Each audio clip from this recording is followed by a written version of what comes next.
নমস্কার, কেমন আছেন সবাই? প্রিয়াস কিচেনের নতুন একটি ভিডিওতে আপনাদের স্বাগত। কি ভাবছেন এই চাল কুমড়োটা দিয়ে আমি কি করব? আজকে চাল কুমড়োটা দিয়ে দারুণ একটা রেসিপি আপনাদেরকে দেখাবো। চলুন দেখে নিই। আমি একটা কড়াইতে, শুকনো একটা কড়াইতে কোনো রকম তেল ছাড়া হাফ কাপ মুগ ডাল ভালোভাবে ভেজে নেব। কন্টিনিউ একটু নাড়তে হবে এবং হালকা মিষ্টি গন্ধ বের হওয়া পর্যন্ত মুগ ডালটাকে কিন্তু ভাজতে হবে। এই রেসিপিটা মুগ ডাল দিয়ে চাল কুমড়োর এই রান্নাটা আমার ঠাকুমা আমার মাকে শিখিয়েছেন এবং মায়ের থেকে এই রান্নাটা আমি শিখেছি এবং সেটাই আপনাদের সামনে আজকে আমি নিয়ে এসেছি। এই রান্নাটা গরমের দিনেই বেশিরভাগ সময় খাওয়া হয় এবং এই চাল কুমড়োর এই রান্নাটা এতটাই সুস্বাদু খেতে এবং পেটের জন্য কিন্তু খুব ভালো এবং গরমে এই রান্নাটা কিন্তু ভীষণ স্বাস্থ্যকর একটা খাবার আর খেতেও খুব ভালো লাগে। বাড়ির ছোট্ট বাচ্চা থেকে বয়স্ক মানুষ পর্যন্ত এই রেসিপিটা কিন্তু অনায়াসে খেতে পারে এবং তাদের কিন্তু দারুণ লাগবে খেতে এটা।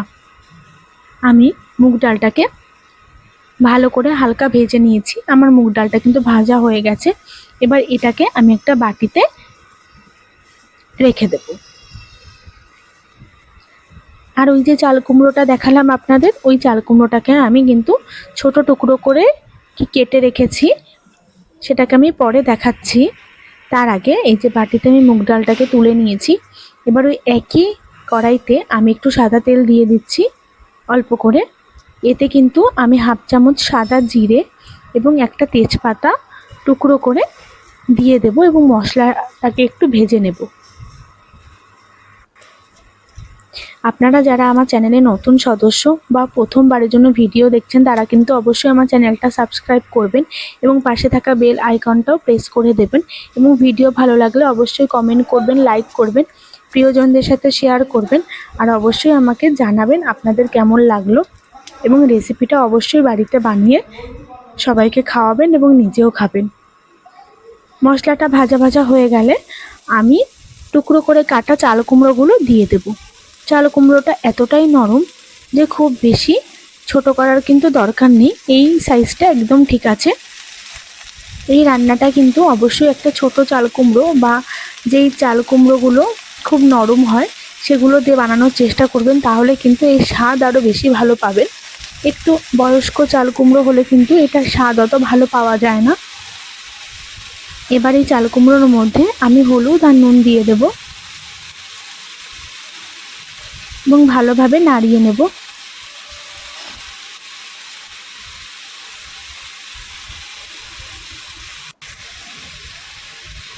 এবং দুটো কাঁচা চেরা লঙ্কা আমি দিয়ে দেব। ঝাল অবশ্যই নিজেদের স্বাদ মতো দেবেন, তবে এই রান্নাটা একটু ঝাল কম, একটু মিষ্টি মিষ্টি হয় কিন্তু এটাই কিন্তু এই রান্নাটাকে বেশি ভালো করে খেতে। সব কিছুকে নাড়িয়ে আমি কিন্তু মুগ ডালগুলো দিয়ে দেবো এর মধ্যে।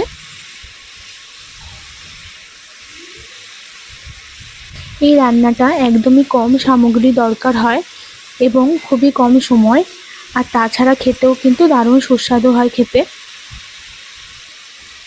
এবার এই ভাজা মুগ ডালটা আমি এর মধ্যে দিয়ে দেব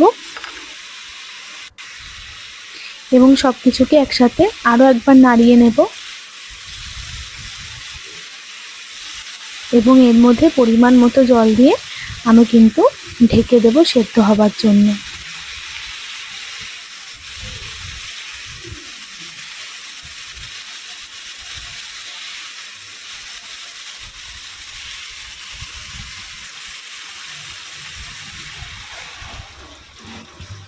পরিমাণ মতো আমি একটু জল দিয়ে দিচ্ছি ডাল আর চাল কুমড়োটা সেদ্ধ হওয়ার জন্য। এবার কিন্তু আমি ঢাকা দিয়ে দেব।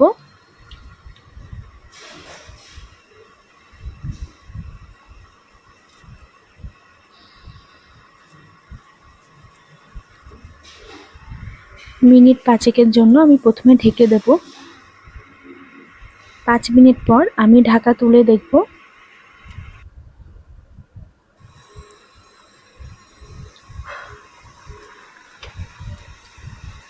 এখনও কিন্তু আমাদের ডালটা সেদ্ধ হয়নি, সময় লাগবে আরও বেশ কিছুক্ষণ।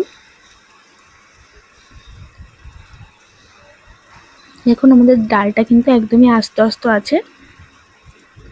আমি আরও ঢেকে দেবো 10 মিনিটের জন্য।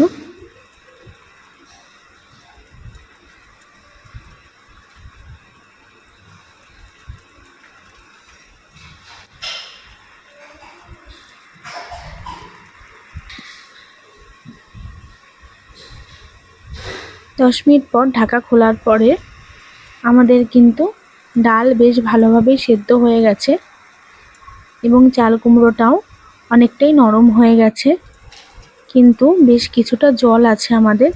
এই জলটার জন্য কিন্তু আরেকবার আমাদের একটু ঢাকা দিতে হবে, যাতে ডাল, জল আর চাল কুমড়ো একসাথে সব কিছু মিশে যায় এবং জিনিসটা দেখতে কিন্তু ঠিকঠাক হয়। এবার আমি আরও 5 মিনিটের জন্য একবার ঢেকে দেব, তাহলে কিন্তু আমাদের রান্নাটা কিন্তু কমপ্লিট হয়ে যাবে। 5 মিনিট ঢাকা দেওয়ার পরে 5 মিনিট পর দেখুন এবার কিন্তু একদম ঠিকঠাক হয়ে গেছে। আমি এবার এটার মধ্যে স্বাদ মতো একটু চিনি দেব। আমি এখানে ছোট চামচে 2 চামচ চিনি ব্যবহার করছি।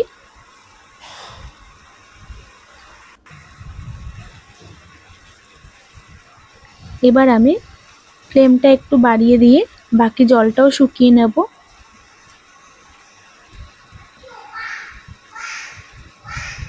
আপনারা অবশ্যই এই গরমে এই রান্নাটা বানিয়ে খাবেন, আশা করি আপনাদের ভীষণ ভালো লাগবে। এবং এটা কিন্তু ছোট বাচ্চাদের আপনারা দিতেই পারেন লাঞ্চে, তাদেরও খুব ভালো লাগবে এই খাবারটা।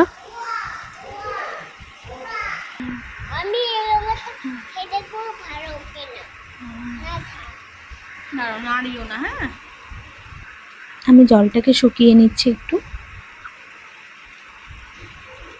আমাদের কিন্তু রান্নাটা অলমোস্ট কমপ্লিট হয়ে গেছে। দেখুন ডালটাও ভালোভাবে সেদ্ধ হয়ে গেছে।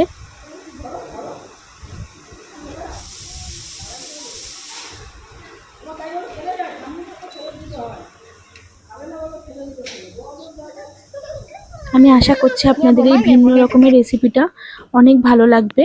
দেখুন দেখতেও খুব ভালো হয়েছে এবং খেতেও এটা খুব ভালো হয়। বাড়িতে অবশ্যই বানাবেন এবং ট্রাই করে আমাকে মেসেজে জানাবেন আপনাদের কেমন লাগলো এই রান্নাটা।